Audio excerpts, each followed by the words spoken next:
నమస్తే, welcome to our channel. నేను పద్మిని, ప్రస్తుతంతో పాటు సోషల్ యాక్టివిస్ట్ కృష్ణకుమారి గారు ఉన్నారు. మాట్లాడతాం. మేడం నమస్తే. మేడం, కొండా సురేఖ గారి అంశం మరొక్కసారి తెర మీదకి వచ్చింది. ఎందుకంటే వాళ్ళ గురువారం కోర్టులో దీనికి సంబంధించినటువంటి వాదనలు ప్రతివాదనలు అనేది వినిపించడం జరిగింది న్యాయస్థానం ముందు. అయితే నాగార్జున గారు మరొక్కసారి కూడా ఆవిడ శిక్షార్హురాలు, క్షమాపణ చెప్పటము, పోస్టులు పెట్టడం కాదు, శిక్ష ఖచ్చితంగా ఆవిడకి పడాలి అని చెప్పి ఆయన అభిప్రాయాన్ని వ్యక్తం చేయడం జరిగింది. అలాగే ఆవిడ కూడా కేటీఆర్ గారి మీద చాలా గట్టిగానే విమర్శల్ని గుప్పించారని చెప్పుకోవచ్చు. ఇటు మరొక్కసారి నాగార్జున గారి కుటుంబానికి మరొకసారి ఇంచుమించుగా క్షమాపణ చెప్పిన రీతిలోనే స్పందిస్తూ కేటీఆర్ చేసినటువంటి ట్రోలింగ్స్ ఏవైతే ఉన్నాయో, వ్యాఖ్యలు ఏవైతే ఉన్నాయో, వాటికి తీవ్ర మనస్తాపానికి గురైనటువంటి నేను అట్లా మాట్లాడాల్సి వచ్చేసింది, బై మిస్టేక్ అలా మాట్లాడాల్సి వచ్చింది అని చెప్పి. బట్ కేటీఆర్ గురించి చేసినటువంటి వ్యాఖ్యలు మాత్రం వెనక్కి తీసుకోవట్లేదు. ఆయన ఖచ్చితంగా ఆయనకు శిక్ష పడుతుంది, శిక్ష పడేలాగానే నేను చాలా ప్రయత్నిస్తానని చెప్పారు. అలాగే సీతక్క మీద చేసినటువంటి ట్రోలింగ్స్ ని కూడా ఆవిడ ఈ సందర్భంగా గుర్తు చేయడం జరిగింది. మరి ఈ మొత్తం అంశం మరొక్కసారి తెర మీదకి వచ్చింది, మరొక్కసారి నిప్పులు జరిగారు. కొండా సురేఖ గారు చల్లారిందిలే అనుకుంటే మళ్ళీ వచ్చింది సీన్ లోకి.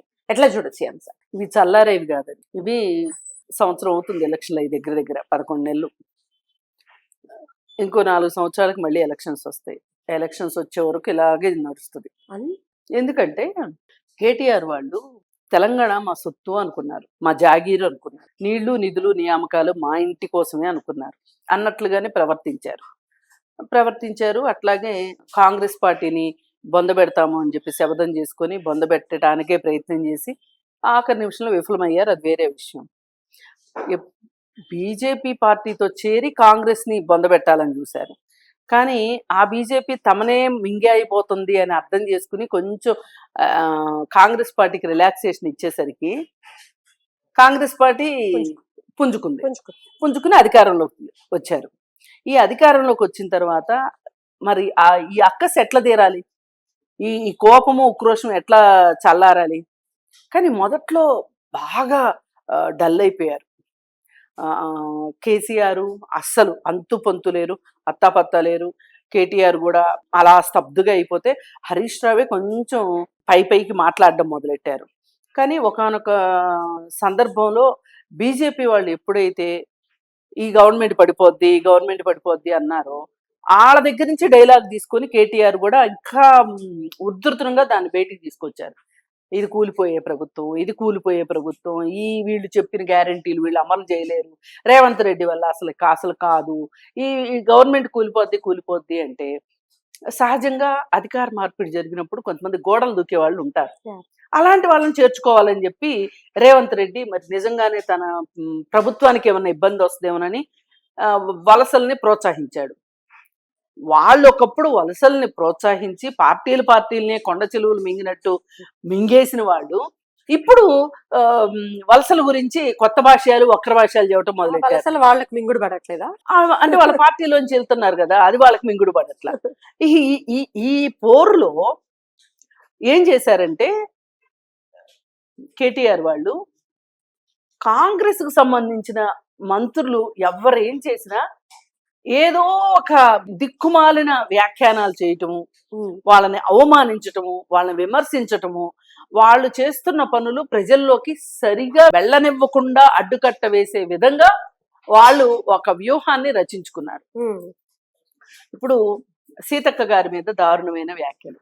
ఇప్పుడు మొత్తం మంత్రివర్గంలో రేవంత్ రెడ్డి తరువాత ధాటిగా ధీటుగా పనిచేసే మనిషి, మాట్లాడే మనిషి, నిరాడంబరంగా ఉండే మనిషి సీతక్క. డెఫినెట్లీ. అయితే సీతక్కకి చాలా పబ్లిక్ ఇమేజ్ ఉంది, చాలా ప్రజాదరణ ఉంది. ఆమెకి ఇక్కడే కాదు, ఆంధ్రప్రదేశ్ లో అభిమానులు ఉన్నారు. దాన్ని అడిగితే ఆమె అప్పుడు రాహుల్ గాంధీతో కలిసి పాదయాత్ర చేస్తున్నప్పుడు రాహుల్ గాంధీ చాలా రోజుల పాటు మరి ప్రజాదరణ ఉంది కాబట్టే ఆవిడ్ని పక్కన పాదయాత్ర చేయించుకున్నారు.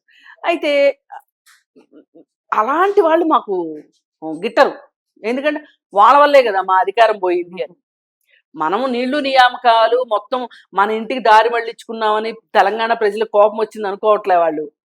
వాళ్ళు బాగా పనిచేయడం వల్ల ఈ ఇబ్బంది వచ్చిందని ఫీల్ అయ్యి ఆవిడ మీద అవాకులు చవాకులు. సోషల్ మీడియా తీస్తే చాలు దరిద్రపు కొట్టు పోస్టులు. సీతక్కని ఆమె బాడీ షేమింగ్ చేసి, ఆమె ఒక ఎస్టీ మహిళ, ఆమె చదువుకుని నక్సలైట్లోకి అజ్ఞాతవాసంలోకి వెళ్ళి మళ్ళీ బయటకు వచ్చి పట్టుదలగా యూనివర్సిటీలో చేరి పిహెచ్డి చేసింది ఆవిడ. ఆ మామూలు విషయం కాదు, మామూలు విషయం కాదు. మామూలుగా ఇలాంటి షోకులు చేసుకుని తిరిగే షోకిల్లాలకైతే అయ్యే పని కాదు అది. కరెక్ట్. ఆమె చాలా గడ్డు పరిస్థితులు, తినటానికి తిండి లేని పరిస్థితి నుంచి ఆమె ఆ విధంగా విరోచితంగా కష్టాలను ఎదుర్కొని ఆమె పైకి వచ్చింది. ఆమెని అవాకులు చవాకులు, బాడీ షేమింగ్, ఇంకా ఎటువంటి బాడీ షేమింగ్, మాటలు, పైగా చేస్తున్న పనులు. అసలు కరోనా టైంలో ఈ మగ మహారాజులందరూ ఏసీ రూముల్లో కూర్చుని ఇంట్లో కూర్చున్నప్పుడు ఆవిడ బండి మీద సరుకులు సామాన్లు వేసుకొని వెళ్ళి, బట్టలు తీసుకొని వెళ్ళి అటవీ ప్రాంతాలకు వెళ్ళి, గిరిజన ప్రాంతాల్లోకి వెళ్ళి ఇచ్చింది. ఆవిడని ఎవరు మర్చిపోతారు? కానీ ఆవిడ్ని బాడీ షేమింగ్ చేయటం ద్వారా మరి ఆమె ప్రతిష్టను దెబ్బతీయాలని చూశారు. ఇది తప్పు కదా. మరి ఇది అయిపోయింది, నీచం. ఇది అయిపోయిన తర్వాత కొండా సురేఖ, ఆయన రఘునందన్ రావు, వీళ్ళిద్దరూ కలిసి ఒక సభలో, చేనేత కార్మికుల సభలో మాట్లాడుతున్న సందర్భంలో ఒక చేనేత దండని ఆవిడికి ఇచ్చాడు, మీరు వాళ్ళ సంక్షేమం కోసం పనిచేయండి అని. దానిపైన బూతురాతలు, ఎగతాళిలు చేస్తే ఆవిడికి కోపం వచ్చింది. ఆవిడకి కోపం వచ్చి ఆమె కలకత్తా కాళ్ళలాగా విరుచుకుపడింది. ఈ విరుచుకుపడి ఆ ఆవేశంలో ఆమె కాస్త డీవియేట్ అయ్యి నాగార్జున కుటుంబం మీద కూడా దీన్ని కాస్త నోటిపారుదల చేసింది. చేస్తే సరే, అటు నాగార్జున కావచ్చు, మామూలుగా అయితే నాగార్జున పెద్దగా స్పందించడు.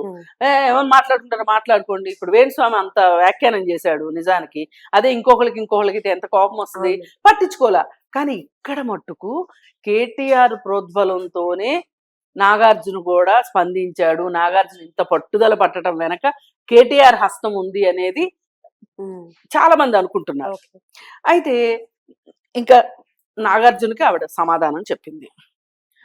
ఆమె కేటీఆర్ విషయంలో మటుకు నేను అన్నదానికే కట్టుబడి ఉంటా అని ఆవిడ కూర్చుంది. సరే, పన్ను నష్టం దావాలేశారు, ఆయన 100 కోట్లకి ఈయన 100 కోట్లకి వేశారు. అయితే ఆవిడ క్లియర్గా చెప్పేసింది ఏమనంటే, నేను కేటీఆర్ నన్ను బాగా ఉద్రేకపడేటట్లు, ఉక్రోషపడేటట్లు, నన్ను అనరాని మాటలని, నేను బాగా బాధపడేటట్లుగా చేశాడు. ఉద్దేశపూర్వకంగా చేశాడు, కావాలని చేశాడు. కానీ నేను మట్టుకు అతన్ని తిట్టే ప్రాసెస్లో మిమ్మల్ని ఉద్దేశపూర్వకంగా మట్టుకు మిమ్మల్ని నేను ప్రస్తావించలేదు. ఆ కోపంలో, బాధలో అలా వచ్చేసాయి మాటలు, నన్ను ఏమి అనుకోవద్దు, మీ బాధ నాకు అర్థమైంది అని ఆమె చాలా సామరస్యంగా చెప్పింది. సరే, చెప్తే మనం కూడా మాట్లాడుకున్నాం. కోర్టు ఏమంటది, సారీ చెప్పేసిన దానికి ఇంకా కోర్టు కూడా సరే సారీ చెప్పింది కదయ్యా అని అంటారు. సరే, ఏం జరిగినా కోర్టులు నిర్ణయిస్తాయి అనుకున్నాం మనం. అది అలా ఉంటే ఇప్పుడు మళ్ళీ నాగార్జున నాకు సారీలతో పని లేదు, నాకు ఆ పనిష్మెంట్ కావాల్సిందే, నా పరువు పోయింది అని ఆయన స్టాండ్గా నిలబడ్డారు, విత్ స్టాండ్ అయ్యి ఉన్నారు. ఇప్పుడు ఈమె ఏమంటుంది అంటే, మళ్ళీ ఇంకొకసారి అవే మాటలు చెప్పి కేటీఆర్ని మటుకు నేను వదిలేది లేదు. ఎందుకు ఇది కేవలం మాటలన్నందుకు కాదు, ఇలాంటి మాటలు ఎన్నోసార్లు ఎంతో మందిని భయంకరమైన మాటలు మాట్లాడాడు కేసీఆర్ మాట్లాడినన్ని మాటలు బహుశా వేరే ప్రతిపక్షాల మీద కావచ్చు, వేరే పార్టీ నాయకుల్ని కేసీఆర్ మాట్లాడినన్ని మాటలు రాజకీయాల్లో ఇంకెవ్వరూ మాట్లాడలా. వీళ్ళని చూసే కొంచెం బరి తెగించి బజార్ను పడ్డారు. కానీ ఆంధ్రాలో ఫస్ట్ మొదలెట్టింది ఈయనే. అసలు సోనియా గాంధీని ఏమని మాట్లాడాడు? మళ్ళీ సోనియా గాంధీకి ఇంటికి కుక్కని, పిల్లిని, కోడిని అన్నిటిని తీసుకొని వెళ్ళి ఫోటోలు దిగొచ్చాడు. సోనియా గాంధీని చాలా మాటలు అన్నాడు. సరే, ఏది ఏమైనప్పటికీ ఇప్పుడు యుద్ధం ఏంటంటే కేవలం ఇది మాత్రమే కాదు, రాజకీయ ఉద్దేశాలతోనే తెలంగాణలో ప్రతి చిన్నదానికి, అయిందానికి, కాందానికి రేవంత్ రెడ్డి మంచిగా పనులు చేస్తున్నాడు అనే మాట మిగలనివ్వకూడదు.